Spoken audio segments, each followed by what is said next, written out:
ഇപ്പൊ ഞാൻ ഈ വീഡിയോ എടുക്കുന്നത് സ്കൂളിലൊക്കെ പഠിക്കുന്ന ചെറിയ മക്കളുണ്ടാവില്ലേ അവർക്കും, പിന്നെ ഏർലി കോളേജിലൊക്കെ പഠിക്കുന്ന കുട്ടികളുണ്ടാവില്ലേ അവർക്കുമായിട്ടാണ്. നിങ്ങൾ ഇങ്ങനെ ഫ്രണ്ട്ഷിപ്പ് ഒക്കെ കണ്ടുപിടിക്കാൻ ഭയങ്കര പാടുപെടുന്നുണ്ടോ? അല്ലെങ്കിൽ നിങ്ങൾ ഏതെങ്കിലും ഒരു ഫ്രണ്ട്ഷിപ്പ് ഗ്രൂപ്പിൽ ഭയങ്കര ലെഫ്റ്റ് ഔട്ട് ആയിട്ട് ഫീൽ ചെയ്യുക, പിന്നെ നിങ്ങൾക്ക് തന്നെ ഞാൻ ഏത് ഗ്രൂപ്പിലും സെറ്റ് ആവില്ല, എനിക്ക് ഫ്രണ്ട്സ് ഒന്നുമില്ല, അങ്ങനെയൊക്കെ തോന്നലുള്ള ആൾക്കാരാണോ? എങ്കിൽ നിങ്ങൾ ഒറ്റയ്ക്കൊന്നുമല്ല. അങ്ങനത്തെ ഒരുപാട് ആൾക്കാരുണ്ട്. ഞാൻ അങ്ങനെ ഒരാളായിരുന്നു. ഞാൻ എൻ്റെ ഏർലി ചൈൽഡ്ഹുഡിൽ ഭയങ്കരമായിട്ട് സ്ട്രഗിൾ ചെയ്തിട്ടുണ്ട് ഫ്രണ്ട്ഷിപ്സ് ഉണ്ടാക്കാനായിട്ട്. എനിക്കിൻ്റെ ഒരു 10th മുന്നത്തെ ഒരു സ്കൂൾ ലൈഫ് എടുത്ത് നോക്കിയാൽ എനിക്ക് അത്ര ഫ്രണ്ട്സ് ഒന്നുമില്ല. വളരെ വിരലിനെണ്ണാവുന്ന അത്ര ഫ്രണ്ട്സേ ഉള്ളൂ. അതും എനിക്ക് ഇപ്പോൾ കണക്ഷൻ ഉള്ള ആൾക്കാരൊക്കെ വളരെ കുറവാണ് സ്കൂൾ ലൈഫിൽ ആലോചിക്കുകയാണെങ്കിൽ. അത് കഴിഞ്ഞ് എനിക്ക് +1 +2 ഒരുപാട് ഫ്രണ്ട്സ് ഉണ്ടായിരുന്നു. ഈവൻ എനിക്ക് സ്കൂൾ ഫ്രണ്ട്സ് അല്ലെങ്കിൽ കൂടെ നാട്ടിൽ നല്ല ക്ലോസ് ഫ്രണ്ട്സ് ഒക്കെ ഉണ്ടായിരുന്നു. സോ നമുക്കിപ്പോൾ ഒരു സ്ഥലത്ത് ഫ്രണ്ട് ഇല്ലെങ്കിൽ നമുക്ക് വേറൊരു സ്ഥലത്ത് ആൾക്കാരുണ്ടാവും. അപ്പം നിങ്ങളെ എവിടെയാണോ വാല്യൂ ചെയ്യുന്നത് അവിടെയാണ് നമ്മൾ നിൽക്കേണ്ടത്. ഇപ്പം നമ്മളിപ്പോൾ ഒരു ഗ്രൂപ്പിൽ നമ്മൾ ഫിറ്റ് ഇൻ ചെയ്യാൻ വേണ്ടി നമ്മളിങ്ങനെ അഭിനയിച്ച് നമ്മളല്ലാതെ വേറൊരു ക്യാരക്ടറൊക്കെ പിടിച്ചിട്ട് ആ ഒരു ഗ്രൂപ്പിൽ ഫിറ്റ് ആവാൻ വേണ്ടി മാത്രമൊക്കെ നിൽക്കില്ലേ? അങ്ങനെ ഒന്ന് നിൽക്കുന്നത് ശരിക്കും നമ്മുടെ ഒരു പേഴ്സണാലിറ്റിക്ക് മാച്ച് ആവുന്ന കാര്യമാണോ? അല്ലല്ലോ. നമ്മളതല്ല. നമ്മളല്ലാത്ത ഒരാളായി അഭിനയിച്ച ഒരു ഗ്രൂപ്പിൽ നിൽക്കാൻ വേണ്ടി മാത്രം നിൽക്കേണ്ട ആവശ്യം നമുക്കുണ്ടോ? ഇല്ലല്ലോ. സോ അങ്ങനത്തെ ഗ്രൂപ്പുകളിൽ നമുക്ക് എന്ത് ചെയ്യാം? വഴക്കൊന്നും ഉണ്ടായിട്ടല്ല, പക്ഷെ അവിടെ നമ്മൾ സെറ്റ് ആവില്ല എന്ന് തോന്നി നമ്മൾ പതുക്കെ ഗ്രൂപ്പുകളിൽ നിന്ന് മാറുന്നതാണ് നമ്മുടെ ഒരു പേഴ്സണൽ ബെനിഫിറ്റിനും മെന്റൽ ഹെൽത്തിനും നല്ലത്. നമ്മളെപ്പോഴും നമ്മളായിട്ട് നിൽക്കാനല്ലേ നോക്കേണ്ടത്. സോ നമ്മളായിട്ട് നിൽക്കുന്ന സമയത്ത് ചിലപ്പോൾ ചില ആൾക്കാർക്ക് നമ്മുടെ സ്വഭാവം ഇഷ്ടപ്പെടണമെന്നില്ല. അത് നമ്മുടെ തെറ്റുമല്ല, അവരുടെ തെറ്റുമല്ല. ചില ആൾക്കാർ നമ്മൾ അങ്ങോട്ട് സെറ്റ് ആവില്ലല്ലോ.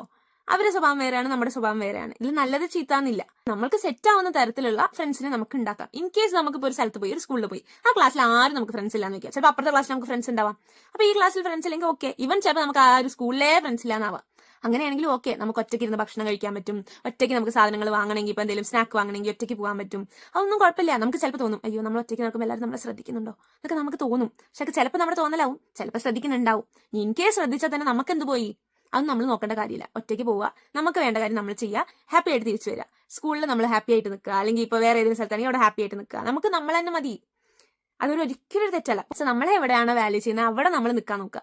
അതിന്റെ ആവശ്യമുള്ളൂ. നമുക്ക് നമ്മൾ മതി. നമ്മൾ ലൈക്ക് ഇപ്പൊ എനിക്കെന്ന് പറയുകയാണെങ്കിൽ ഞാനാണ് എന്റെ ബെസ്റ്റ് ഫ്രണ്ട്, ഞാനായിരിക്കണം എന്റെ ബെസ്റ്റ് ഫ്രണ്ട്, എപ്പോഴും അങ്ങനെയാണ്. സോ എനിക്ക് പറയാനുള്ളത്, നിങ്ങൾ നിങ്ങളെ വാല്യൂ ചെയ്യുന്ന സ്ഥലത്ത് നിങ്ങളെ വാല്യൂ ചെയ്യുന്ന ഫ്രണ്ട്സിന്റെ ഒപ്പം നിൽക്കുക.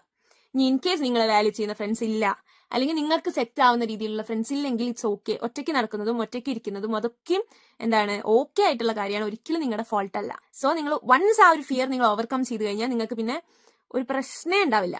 Okay, so stay happy. ഈ കുട്ടിക്കാലത്ത് തന്നെ നമ്മൾ ഈ ചെറിയ കാര്യങ്ങളിലൊന്നും വിഷമിക്കാതിരിക്കുക. നമ്മൾ സ്വന്തമായിട്ട് ഹാപ്പി ആയിട്ട് ഇരിക്കാൻ നോക്കുക. അതാണ് ഏറ്റവും സൂപ്പർ ആയിട്ടുള്ള കാര്യം. സോ എന്റെ എല്ലാ മക്കളോടും, എന്റെ ചാനൽ ഫോളോ ചെയ്യുന്ന കുറെ മക്കളുണ്ടെന്ന് എനിക്ക് മനസ്സിലാവുന്നുണ്ട്. സോ അവരോടൊക്കെ എനിക്ക് പറയാനുള്ളത്, വേറൊരാളുടെ ഡിപ്പെൻഡ് ചെയ്തിട്ട് നിങ്ങളുടെ ഹാപ്പിനെസ് വെക്കാൻ പാടില്ല. നിങ്ങളുടെ ഹാപ്പിനെസ് നിങ്ങളുടെ ഉള്ളിൽ ഉണ്ടാവണം. Okay, so stay happy, stay strong. നിങ്ങളെ കൊണ്ട് എല്ലാത്തിനും പറ്റും. ഒറ്റയ്ക്കാണെങ്കിലും, വിത്ത് ഫ്രണ്ട്സ് ആണെങ്കിലും, വിത്ത് ഫാമിലി ആണെങ്കിലും, you can do it. Okay, bye bye.